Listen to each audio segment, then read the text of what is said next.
എല്ലാവർക്കും നമസ്കാരം.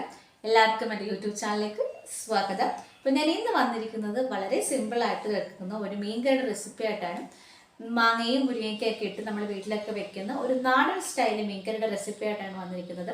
അപ്പോൾ നമുക്കിനി വീഡിയോയിലേക്ക് പോയാലോ. എല്ലാവർക്കും എൻ്റെ യൂട്യൂബ് ചാനലിലേക്ക് സ്വാഗതം.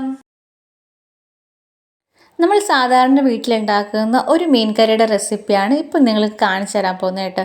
വേറെ വലിയ മീനൊന്നുമല്ല, ചെറിയൊരു മത്തിക്കറിയുടെ റെസിപ്പി ആയിട്ടാണ്. മാങ്ങയും മുരിങ്ങയ്ക്കയും ഇട്ട് വെക്കുന്ന വളരെ എളുപ്പത്തിൽ തയ്യാറാക്കുന്ന ഒരു മീൻ കറിയുടെ റെസിപ്പിയാണ് കാണിക്കാൻ പോകുന്നത്. ഇന്നത്തെ നമ്മുടെ മീൻകറിയുടെ താരം ചട്ടിയിൽ കിടക്കുകയാണ്. പിടയ്ക്കുന്നതൊന്നും അല്ല കേട്ടോ. അപ്പോൾ നമുക്കിത് നല്ല രീതിയിൽ വൃത്തിയാക്കി കട്ട് ചെയ്തെടുക്കാം.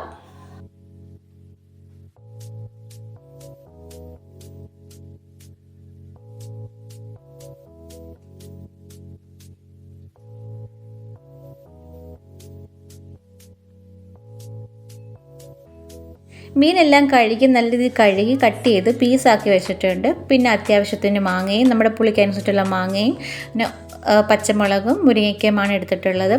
ഇനി ഇതിൻ്റെ അരപ്പ് ഞാൻ ഓൾറെഡി അരച്ച് വെച്ചിട്ടുണ്ടായിരുന്നു. തേങ്ങയും കുറച്ച് ചുവന്നുള്ളിയും മഞ്ഞൾപ്പൊടിയും മുളകും മാത്രം ഇട്ട് നല്ല രീതിയിൽ ഫൈനായിട്ട് അരച്ച് വെച്ചിട്ടുണ്ട്.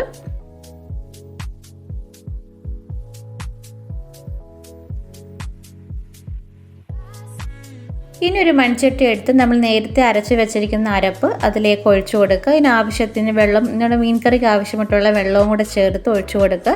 പിന്നെ പാകത്തിന് ഉപ്പും ചേർത്ത് കൊടുക്കുക. എന്നിട്ട് നമുക്കിനി ഇത് സ്റ്റൗവിലേക്ക് വെക്കാം.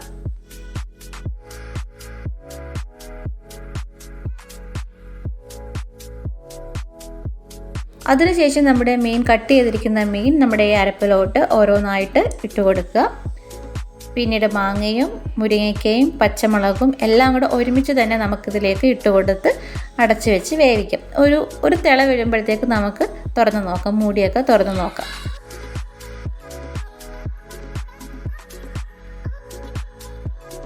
ഇതാ നമ്മുടെ മീൻകറി ഇപ്പം നല്ല രീതിയിൽ തിളച്ച് വന്നിട്ടുണ്ട്. ഒരുപാട് ഇട്ടൊന്നും വേവിക്കൊന്നും വേണ്ട, മത്തിയല്ല. അപ്പം നമുക്ക് ഒരുപാട് വേവൊന്നും വേണ്ട. ഇത് ഏകദേശം ചാറൊക്കെ ഉണ്ട്. അപ്പോൾ ഈ ഒരു കൺസിസ്റ്റൻസിയിൽ നമുക്ക് മതി നമ്മുടെ മീൻകറി. നല്ലൊരു മണമൊക്കെ ഉണ്ട് കേട്ടോ. ആ മുരിങ്ങയ്ക്കയുടെയും മാങ്ങയൊക്കെ വേവുമ്പോൾ ഒരു പ്രത്യേക ഒരു മണമല്ലേ. ലാസ്റ്റ് കുറച്ച് കടുകും കൂടെ ചേർത്ത് നമുക്കിതിലിട്ട് ഒഴിക്കാം. സോ നമ്മുടെ മീൻകറി ഇവിടെ റെഡി ആയിട്ടുണ്ട്. നമ്മൾ വീട്ടിലൊക്കെ ഉണ്ടാക്കുന്ന ഒരു അടിപൊളി ഒരു മത്തിക്കറിയാണ്. അപ്പം എല്ലാവരും ട്രൈ ചെയ്ത് നോക്കുക. Thank you.